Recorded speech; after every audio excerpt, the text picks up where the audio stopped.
Are you maintaining a healthy vegan diet, but every once in a while you walk in the room and there are like platters of desserts and all of these non-vegan things, meat, pizza, whatever, and you're like, oh, why do I want to eat that so badly? It smells so good, it looks so good. Am I the world's worst vegan? Am I a monster? Let's talk about that for a quick minute, shall we? Hey everybody, this is Dylan. This question came up on one of our Thursday Q&A live shows that we do every week here on YouTube, and it was a good one, so I want to talk about it some more. So I'll tell you my story of how I became vegan and then eventually a healthy vegan.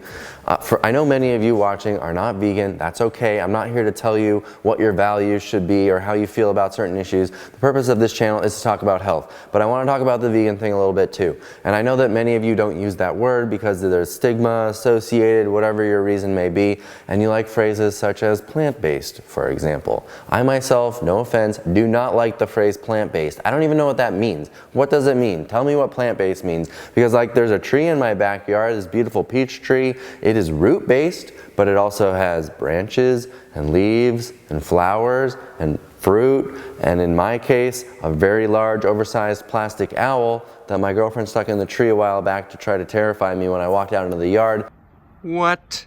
My diet is not plant-based. It doesn't have plants at the bottom and then all of these other non-plant things on top of it. So why would I say that I eat a plant-based diet? I can't stand that. I would say, however, that I eat a starch-based diet because the starch is the base of my diet, and then I have other things like vegetables that are not starchy, or fruit, or nuts and seeds that are, and so it's based on starch and it has all these other non-starch things. That would make sense. But plant-based, come on, what does that even mean? Anyway, this is turning into a bit of a plant rant. That was not my intention. Let's get back to center.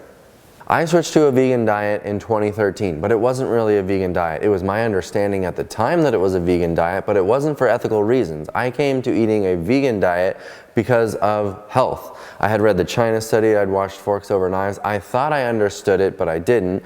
And I thought, oh, you just needed to eliminate all the animal products from your life and you'll suddenly be healthy. Of course, that's not the case. You have to take it quite a bit further than that and actually eat healthy, whole plant food in order to maintain health. But that's beside the point. At the time, I thought I was maintaining a healthy vegan diet, even though I wasn't. And it was for not animal reasons, not ethical reasons. I think the word vegan obviously comes with an ethical understanding that I did not understand at the time. So after about 3 years of eating an unhealthy vegan diet with animal products once in a while, I switched in 2016 to an actual healthy vegan diet, and I decided after watching some other ethical vegan documentaries, I turned 100% vegan and there was no going back. I was now an ethical vegan. But even after 2016, I'd be presented with the opportunity to eat animal products. Oh, we would go to Thanksgiving and there's a turkey and all these things. Any family gathering would still have meat, and I didn't just stop going to family gatherings, and I would find myself looking at these things and thinking, man, that does look really good, just like it used to, and it smells good, and I want to eat it, and I know that if I did eat it, it would taste really good in my mouth, and my brain would be happy, and all of these things. So like, why was I the world's worst vegan? And I think a lot of people struggle with this dilemma, this kind of cognitive dissonance, if you will. We've tried to replicate a diet of our natural history, but not exactly, because we all know that in our natural history, we consumed animal products. We didn't consume animal products like they're being consumed today in a standard American diet, where there are animal products in literally every single meal, no exception. But there were animal products. They were hard to get, and when we did get them, we gorged on them as much as we possibly could. Why? Because they're higher in calorie density. If you've watched my calorie density video, you understand all this pretty well by now probably, but they're richer foods, and sure enough, our bodies are evolved or designed, or whatever word you want to use, to seek out the richest food in our environment. And in our natural history, that's what we did. Most commonly, those were starches. That was the highest calorie food that we had readily available at any given time. Once in a while, we'd manage to successfully hunt an animal, and then we'd eat that animal, and we'd gorge on it. We wouldn't leave a square inch of animal left uneaten, because that was the richest food in our environment in that moment. And our bodies seek the richest food. Our taste buds are designed to find it tasty. Our brains are designed to feel happy when we eat it, like we're doing something right. So anyway, let's go back to the main question. You walk into a room and you consider yourself vegan, or at least trying to be vegan, or some version of vegan where you are right now in your process of figuring it all out, whatever. And you see all of these animal products in front of you and you're still like, these look really good, I want to eat them, they smell delightful, I will be happy if I eat them. All these thoughts and things that haunt you. Don't worry, you're human. You can still be vegan even though you want to eat the animal. Like I said, our bodies are evolved to want to eat the richest food in our environment. And you know exactly what that tastes like from experience. I went on this bike ride yesterday and only I swear, a quarter mile away, all of a sudden I smelled barbecue, and it totally brought me back to my childhood, like instantly, when we'd have barbecues outside and all of the smells associated, and I was happy and I was like, yeah, that smells good. Even though I know what I'm smelling is not good. It's not healthy, it's not ethical, whatever you want to call it, it's terrible, but I still associate it with these positive nostalgic memories and positive happy experiences and delicious flavor and all these things. Yes, there are times when I smell cooking meat and I find it absolutely disgusting, it's true,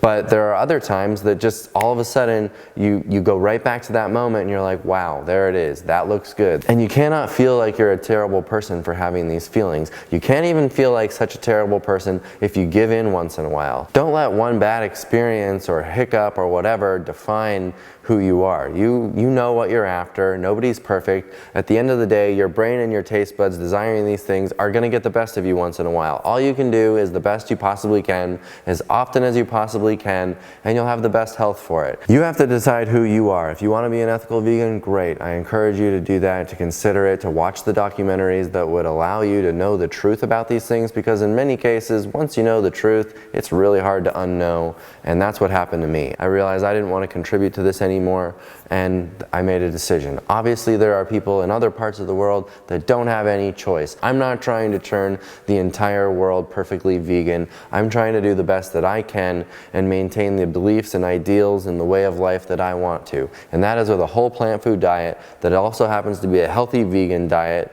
And you can call it whatever you want. If you want to call it plant-based, whatever. But at the end of the day, it's important to understand what your body was kind of designed and evolved to want, and you're not a monster just for wanting to eat these things. Do the best you can, determine your own set of rules that are going to define your way of life, your way of eating. The point of our monthly challenges that we do together in this group is not necessarily to help you lose the weight or get healthy. That is the overarching goal, but we're focusing on process here. We don't want to focus on the outcome, because that's where you can get into trouble. You can feel like the outcome is so far away, so far out of reach, that it's not even worth trying. So instead, we focus on the processes and the habits. So our monthly challenges, we set rules, not goals. We say, okay, I'm going to maintain X number of days of healthy, whole food, oil-free eating, X number of days of exercise, and whatever that means, or sleep, or whatever.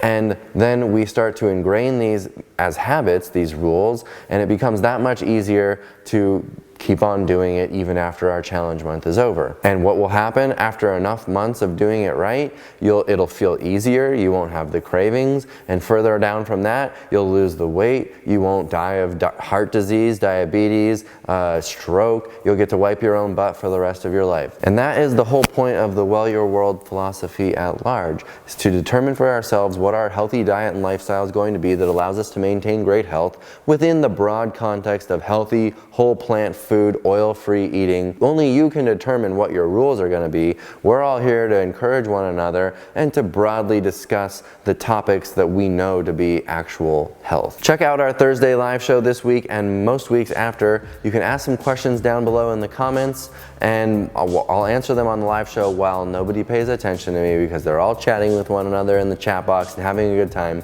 It's pretty fun. Check out more videos like this one here. Like and subscribe. Do all of these things. Anyway, thanks for watching. I love you even if you're not vegan. Bye.